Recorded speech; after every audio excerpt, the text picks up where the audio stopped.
It just wouldn't be the Boogaloo channel unless I was delivering you the news very, very late. Now, I don't know if you're aware, but did you know that Trump won the election?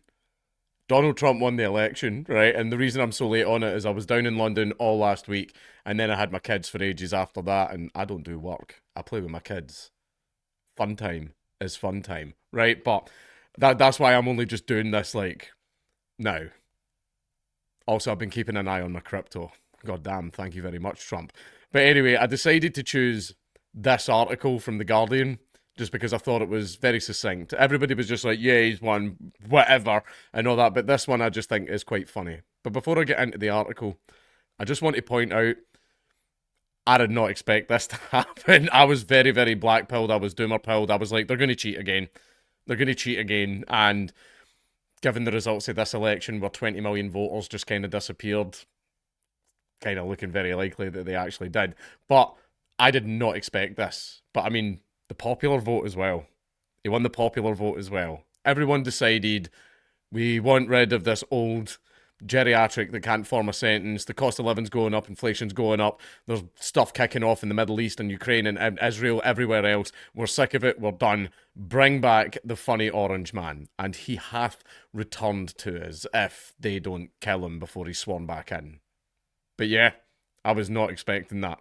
I definitely did not expect. When we were on Lotus Eaters during a break, when the results started coming in, we were all looking at each other going like, is this happening? Is he actually going to fucking win? Thank God he did, though. Honestly, I'm so happy he's back because I changed the Justice Dankula again on Twitter, and I've been having a great time. However, not much because I've just been so damn busy. Been so damn busy with either work or my kids. But let's go into this article because it seems a little bit self-aware.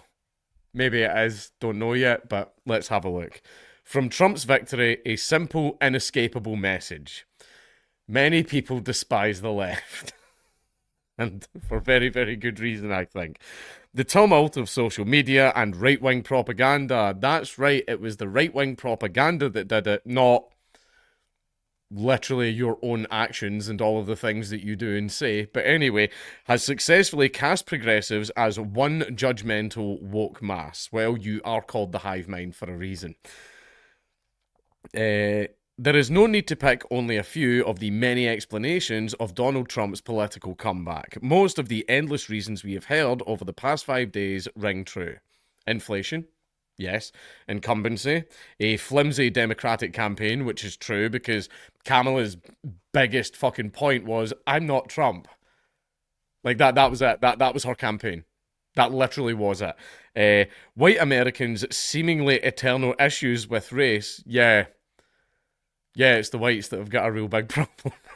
I've got a real. I mean, we're getting there because you just won't shut the fuck up about it. But anyway, and what the New York Times and what one New York Times essayist recently called a regressive idea of masculinity in which power over women is a birthright. I mean, that's not what that is. It's basically, see, everything about being a man was being called toxic. I would like a woman who's a stay-at-home mother who raises my children. Ma, you want to control her? No, you want, trust me, you want the women to choose to do that. Sometimes they feel they never made the right choice. Anyway, but there is another story that has so far been rather more overlooked, to do with how politics now works and who voters think of when they enter the polling booth. Its most vivid element is about the left, and one inescapable fact that a lot of people simply do not like us. And yes, that is correct because you are insufferable. And there was also, I haven't got a term for this, but I'm calling it the authority switch, right? I went to school like back in the 90s, like early 2000s. You know, this is back when Bill Hicks and George Carlin and all that were out there, and like the left were like, cool, yeah, we smoke weed and we care about human rights and all that stuff. Who cares about these old boomers? Screw those guys, right? That was when the left was like kind of cool, right? So everyone kind of grew up with a little bit of that mindset back then. However, those people have now grown up and they now work in the schools. Remember in school you hated your teachers, the old boring Christian boomer conservative teacher. Yeah, screw that guy. I'm going to dye my hair and get piercings and blah, blah, blah and do all of this stuff. But now, those same people, me, have grown up and they're now in the schools. And now The current generation are looking at them with their coloured hair and their piercings and ambiguous gender, ramming all the trans stuff down everybody's throats and asking everyone their pronouns, and they are now looking at those authority figures and calling them gay and cringe. And then they're getting sent to the head teacher's office for using gay in a bad way. But basically, when we were growing up, we saw the old boomer conservatives as the authority figures. And then we grew up and we became the authority figures. And just like the boomers before us, the next generation are starting to rebel. They don't like it. It's the same way as, remember, I've said this so many times about the Hays Code. Remember how the Hays Code tried to, through control of media, make sure everyone stayed like a Christian conservative, but it actually had the opposite effect? That's essentially what's happening now. The future generations are becoming much, much more right-wing. They are getting sick of this stuff, and it's because the reason that people don't like the left is you were cancelling people, you wanted prison sentences over jokes, you're trying to control everyone, you've controlled most of the institutions right now, you were trying to control comedy, control media, control the universities, you were literally trying to prevent people from getting their university degrees just because of what politics they had. You basically became the fun sponges, you became authoritarians. You were see for anyone, we just want to live our lives while you run around telling everyone what to think, what to feel, and what to say. Right, you basically became massive fun sponge hypocrites. That's why. What happened to live and let live, man? What happened to that? You forgot all about it, so now everyone hates you. And that was shown at the ballot box. So maybe, if you want to win votes again and you want the public to like you again, maybe it's time to change tack. Maybe it's time to go, yeah, the stuff we were doing was a little bit immoral, kind of fucked up actually. Maybe we should change. But no, it's not you. It's those pesky kids that are wrong, isn't it? Yeah, it's the right-wing propaganda. You're so likeable. Of course you are. You're very, very likeable. The only reason people don't like you is because those pesky right-wing propaganda outlets were telling people not to like you. I, of course, have no idea what that feels like. But still, I'm just saying, you've no one but yourselves to blame. It's you. It's not propaganda outlets. It's not libs of TikTok, it's not Andy No, it's not any of those, because all they're really doing is tweeting out the stuff that yous are saying and doing. Right, that's all it is. But still, people really don't like you. Maybe that's time to self-reflect, but you won't. In the UK, that is part of the reason why Brexit happened, why Nigel Farage is back, and why our new Labour government feels so flimsy and fragile. In the US, it goes some way to explaining why more than 75 million voters just rejected the supposedly progressive option and chose a convicted criminal and unabashed insurrectionist to oversee their lives. It's because Trump is the protest candidate. We don't like the state, we don't like authoritarianism, we don't like the deep state, we don't like certain people that run things behind the scenes, right? We don't like that, so Trump was the protest candidate. We're sick of authoritarians. We don't like them. But Trump is an authoritarian. Yeah, well, Trump never called me a Nazi. The latter story goes beyond Kamala Harris and her failed pitch for power. When established parties on the progressive and conservative wings of politics go into an election, in the minds of many people, they represent a much larger set of forces, whether their candidates like it or not. After all, what people understand as the left and right operate far beyond the institutions of the state. Political battles are fought in the media, on the street, in the workplaces, campuses, and more. I would actually agree with that. I would completely agree with that. It's mostly media portrayals do have a massive swing to it, but it's also the people you meet in your everyday life. They can influence how you think. It's also the way you're raised can also influence what type of politics you have, depending on how your parents did it. Like, for example, if your parents raised you going, you will be a Christian conservative, then people are going to grow up to go, fuck you, mum and dad, and hey ho, you've got millennials. Or you could go, you will be gay, what are your pronouns? And now you've got Gen Z. Right? Like I'm saying, the pendulum swingeth. This has always been the case, but as social media turn the noise... But as social media turn the noise, such activity makes into a deafening din. Seeing most big parties and candidates as the tips of much larger icebergs becomes inevitable. Trump leads the movement that was responsible for the January 6th insurrection. It wasn't an insurrection. It was a little bit of a riot. It was a little bit funny because people broke in and shit on a fucking desk. I'm sorry, that's funny, has made less than subtle noises about his affinity with the far right and makes absolutely no bones about any of it, just the same as The Guardian and the Democrats do with the far left, who are also extremely authoritarian. I mean, these are the type of people you're courting. I mean, I think on Inauguration Day something's going to happen. I reckon, when is Inauguration Day again? Are we going to have like a January the 8th now, except it's the leftists doing it and this type? But don't worry, it's totally not an insurrection. Totally wasn't an insurrection. Imagine if Ray Epps was there dressed as Antifa. Guys, we're going to go inside. Wait a minute. Imagine see if Ray Epps makes a reappearance. For the Democrats, the lines that connect a centrist figure such as Harris to the wider US left tends to look much fuzzier, but that does not make millions of people's perception of them any less real. Around the world, in fact, the left looks to many voters like a coherent bloc that goes from people who lie in the broad and shut down universities to would-be presidents and prime ministers. The only difference between them, as some see it, is that radical activists are honest about their ideas, whereas the people who stand for office try to cover them up, and that is very true. If you want to be a good politician, you have to be good at lying. Like, if you're a politician and you can't lie, you're not getting in. It's their number one, it's like their top talent that you absolutely must have. You have to maintain a completely straight face while you lie your fucking arse off to the general public, because that's how you get votes. Name a single promise that Keir Starmer has kept. Name one. Genuinely, name a single promise that Keir Starmer has kept. The first thing he did was he went in and he went, yeah, see your grandmother? She's freezing to death this year. Like, that was the first thing they did when they went in. It's an absolute joke. What the US election result shows is that when told to make a choice, millions of people will draw on those ideas and ally themselves with their political side. Which, I mean, yeah, that's what elections are. I mean, if you have a certain flavour of politics, you're not going to vote for the other guys. You're going to vote for the guy that shares your politics. Many of them, of course, have arrived at that conclusion thanks to outright bigotry.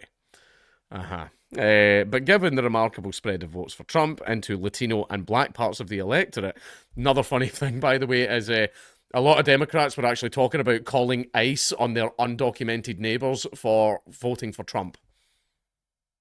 Women in the 4B movement, this is what it's called, the 4B movement, are purposefully making themselves uglier to not sleep with men as punishment for men voting for Donald Trump. So women are abstaining from sex and we're sending them back. So just shut your mouth, little sweetheart, right? You've already sold me on the idea.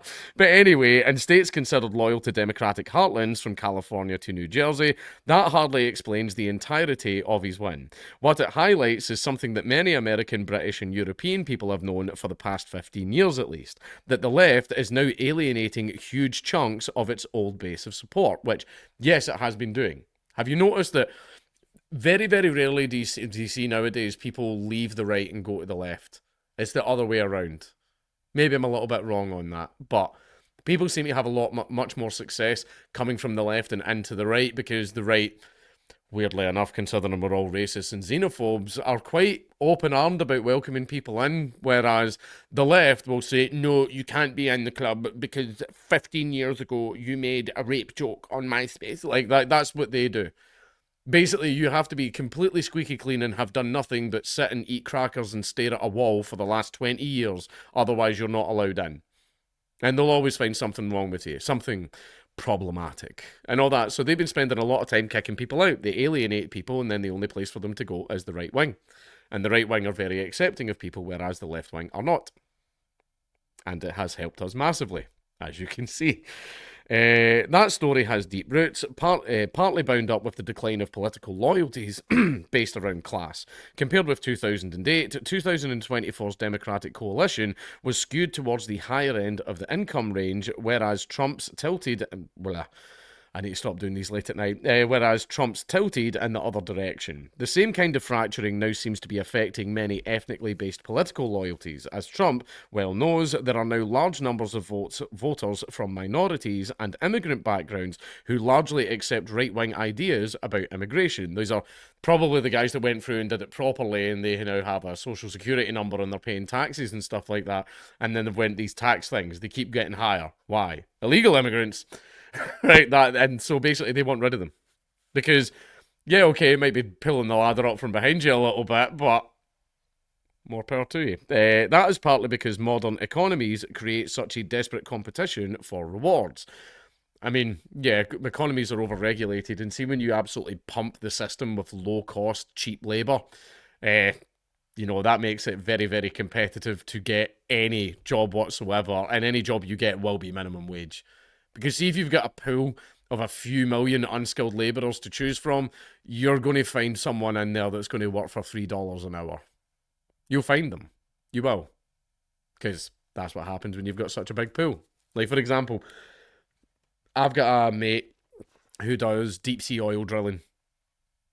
But fun fact, no life insurance company will fucking touch him, right? But there are not many people in Britain that can do what he does. Right, and he has employers chasing him down to get him to come and work for them, right? Because it's not just a case of there aren't many people that can actually do that job. There are probably many that can. It's just a lot of people don't want to do it because it is extremely fucking dangerous. So, yeah, he makes the fattest fucking stacks, but it all comes with a really, really big risk. He has almost died twice, right? But basically, he gets headhunted. He gets people chasing him down. Oh, what's your contract? Oh, we'll pay you double that. And he gets that all the time because there's high demand for what his skills are. However, when you've got a bunch of unskilled labourers and you've got like the service industry, McDonald's, TK Maxx, Primark, all these other places, call centres probably as well, you get everyone, there's a massive pool of people, a huge monstrous pool of people that can do those jobs, which means out of such a huge pool of people, you're going to find someone that's going to do it for next to nothing. Basically, a huge pool of people all looking for jobs and all that desperation just spreading around that pool. Eventually, people are going to drop their standards because it's so competitive. And hey-ho, you've got people getting paid dog shit wages. Right in the middle of a cost of living crisis as well. But there seems to be more to it than that. Polling shows the suggestion that government should increase border security and enforcement is supported by higher percentages of black and Hispanic voters than among white progressives. Incredible, because did you know that black and Hispanic people are also affected by crime? Did you know that? So maybe that's why they want a strong border to stop all the criminals coming in. I'm just saying. But the same applies to most people can make it if they work hard. There was a time, I would see, because of what we've just discussed, it's a little bit different now. You do need to work hard, but you also need to work smart. Invest all of your time and energy in somewhere that you know is going to lead somewhere else. Don't invest all your time and energy into a dead end. And America is the greatest country in the world. Growing chunks of the electorate, in other words, are not who the left think they are. Oh, sorry, did the blacks and Hispanics go off the reservation? What do you mean you're voting Trump? You're black. That's racist. It's racist what you just said. Meanwhile, the widening political gap based around people's education levels, voters without college degrees supported Trump by a 14-point margin, while Harris had a 13-point advantage among college-educated people because colleges and universities are essentially left-wing boot camps. Is this bloody... More Tinder fatties, sorry. Will Harris had a 13-point, but yeah, basically it's because colleges and universities are, left-wing boot camps. So, of course, you go in there, you get all the propaganda pumped into your brain for about 4 years at the cost of about 200 grand. Good luck ever paying that back. Of course, you want free shit after you've been saddled with that much debt and had left-wing talking points rammed into your eardrums for the last 4 years. Of course. Some of them are to do with wokeness and its drawbacks, because the cutting edge of left politics is often associated with institutions of higher education. Ideas that are meant to be about inclusivity can easily turn into the opposite, which we've seen. Basically, everything has to be inclusive, so that's why white people aren't allowed to attend this event, right? Yeah, it did go in the other direction completely. The result is an agenda often expressed with a judgmental arrogance. Yes, god damn, you are self-aware. Yes, it's just this smugness. There's just this, I'm such a good person. Like, there's just, they always have that about them, don't they? And it's just like, you're a wank. You're just an actual wank. I actually attended BLM rallies and I went to Palestine. I threw a brick at a Jew and like I'm such a good person. Like it's that. A lot of it, I don't even think these people actually give a fuck about the things that they're saying. They're more after, they're not after the outcome of the things they're advocating for. They seem to be more after the image that their advocacy gives them. Where it's like, all the shit I'm spewing about, I don't want that. I want you to like me. I want everyone to know that I'm cool and I'm down with the blacks and everything. Like, that's what it seems. They're not there for the advocacy, they're there for the image. I don't think they give a fuck if the things that they're spouting actually come true or not. In fact, maybe they hope they don't. Because as soon as it does, then they can stop being an advocate and they can stop everyone going, yeah, slay, queen. Slay, you're such a good person. Like, yeah. I keep going on tangents. This is a long video. That are very hard for people outside highly educated. Oh, no, wait. And based around behavioural codes. Yes, that is. Like, I'll admit, social codes are a good thing. Social codes are a good thing as long as they're not taken too far. However, if there's an area that has a social code you don't like, then you would just go to another area with a different social code. To do with microaggressions or the correct use of pronouns. Yeah, there's all kinds of rules for interacting with these people, and I don't like them, so I don't interact with those people. Motherfucker, what is going on? Bloody fatties. By the way, this isn't a flex going, yeah, I'm popular on the dating apps, by the way, boys. Like, I'm very, very popular. It's just they're all fatties and single mothers. To do with microaggressions or the correct use of pronouns that are very hard for people outside highly educated circles to navigate. Oh, you need to be highly educated. You need to have an extremely high IQ to understand microaggressions and use of pronouns. Maybe it's because working class people have bigger things to fucking worry about than upsetting your fragile little arse. Maybe it's that. They've got to worry about why a pint of milk's a fiver. They have to worry about that. They have, believe it or not, the working class have these things called problems, right? They've got a lot of problems that they're usually focused on. They don't have time to think about your bullshit. Now, I don't know if you've been paying attention, but the working class they're going through it right now. They're really fucking going through it right now. So they kind of have other concerns that were not being addressed whatsoever by the government, so they voted accordingly. At the same time, our online discourse hardens good intentions to an all-or-nothing style of activism that will not tolerate nuance or compromise. That is absolutely true. That is absolutely true. A message about the left then travels from one part of society to another. There is a transmission belt between clarion calls that do the rounds on college campuses, the Democratic mainstream, and unsettled voters in, say, suburban and rural Pennsylvania.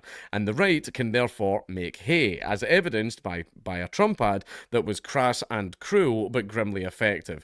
Kamala is for they, them. President Trump is for you. Yeah, because, I mean, you surely are aware of how you've been treating people, right? That smugness, that derision, that looking down your nose as you tell them your pronouns, and that little power play you get when they're forced to use them. Otherwise, they'll get fired from their job. That little, the system backs me up. You know, like the commissar who can get away with whatever the hell he wants because he has the state behind him, and he can do whatever he wants as long as it's in the name of the state. It's like that. It's like that, and after a while, you just tend to hate those fucking people. And that's what happened. In its own ugly way, that line highlights what might have been Trump and his supporters' strongest asset. The idea that because they are so distant and privileged, modern progressives would rather ignore questions about everyday economics. Nearly 40% of all Americans say they have skipped meals in order to meet their housing payments, and more than 70% admit to living with economic anxiety. Like I said, the working class are fucking going through it right now, so we should probably... You know, let's drop taxes. Let's, basically something has to be done to make their life a bit easier. A second Trump term, of course, is hardly going to make that any better. The point is that he would be able to he was able to successfully pretend that it would. Well, it remains to be seen. Right, I'm not going to go into this going, oh, God Emperor is back, oh, everyone's going to be brilliant. Like, no, there was a lot of times where Trump dropped the ball. He has, however, apparently ordered the release of Ross Ulbricht, Dread Pirate Roberts. Apparently he's getting out in January. I'm going to have a look for an article so I can cover it on the channel.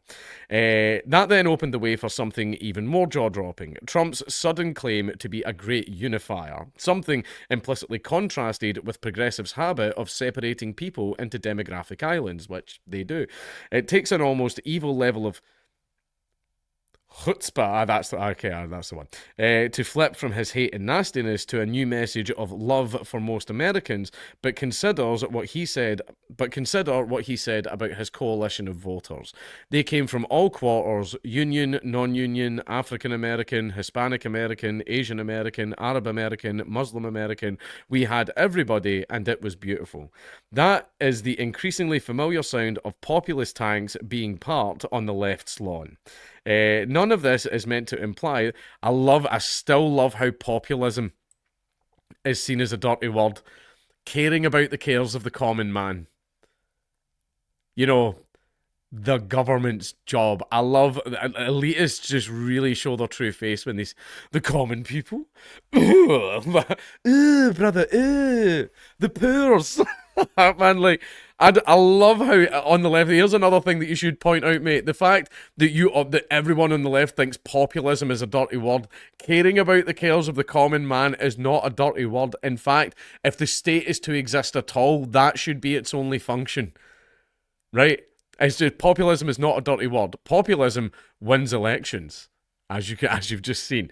None of this is meant to imply that most progressive causes are mistaken or to make any argument for leaning into Trumpism. What the state of politics across the West highlights is more about tone, strategy, empathy, and how to take people with you while trying to change society, as well as the platforms that poison democratic debate and the harm they do to progressive politics. The next time you see someone on the left combusting with self-righteous fury on the hellscape that is now known as X, it's worth remembering that its current owner is Elon Musk, who may be about to assist Trump in massively cutting US public spending while cackling at the weakness of the president's enemies and their habit of walking into glaring traps. And that's the end of the article, and Jesus Christ, this was a long one. However, genuinely did not expect a Trump victory. Genuinely did not expect it, and I am very, very happy. Very, very happy that he's back. And it's not even I like it when people get angry. I like it when people get upset. It's why I feel so drawn to people like Martin Shkreli and Donald Trump, because they upset so many people, and I find that funny. Right? Okay, I'll let you have that one. However, when he goes in there, I am hoping that he makes things better. I am hoping that he makes things better. I'm hoping he reduces inflation. I'm hoping he fixes the cost of living crisis. I'm hoping that he just eases things up as much as possible for the working class. Because even though I make jokes and everything like that, they have gone through 4 years of shit. They went through fucking COVID. They're still going through the cost of living crisis. Any savings they had have been completely devalued because of inflation.